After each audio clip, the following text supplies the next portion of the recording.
When I was born, Clive was 2 years already. When he was 15 months, he was given a colostomy because his intestines couldn't process food. When he was 14, he had to live on intravenous feeding. When he was, I can't remember how old he was, about 35, he had to have a multivisceral transplant of multi-organs. So his life was different.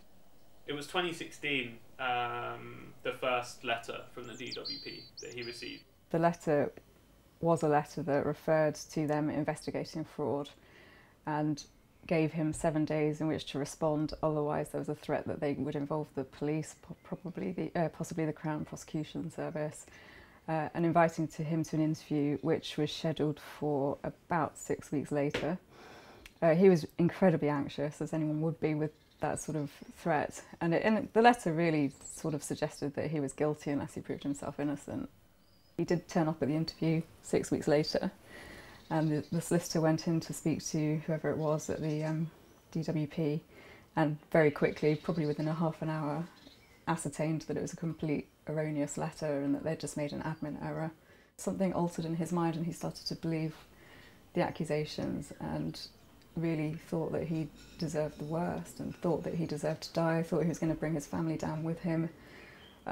He pushed us all away and he just began researching suicide every day and telling me about it. He phoned me up one Saturday and said that he hadn't been able to sleep for the previous 48 hours and that he was distressed, but he was okay, and he was going to just switch off his phone and try and catch up on some sleep and not to worry, because he said he was too cowardly to kill himself anyway. And for some reason I believe that he was just going to switch off his phone and go to sleep. I let myself in the front door, and then I tried to open the internal door and it was locked from the inside, and I saw that there was a light on underneath, but it was bright daylight. So I kept trying to knock and ring and there was no answer. So I knew he was inside. So I phoned the police or 999, police and paramedics, and I phoned his girlfriend and she started making her way over. But the police arrived quite quickly and they bashed the door in, and they could tell immediately because of the smell, and then they showed me where he was.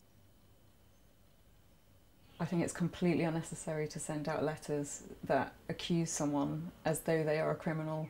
It's heartbreaking that something so stupid totally destroyed someone's life and other people's lives as a knock-on effect. If anything good can come out of Clive's death, it would be preventing other people's deaths or mental decline.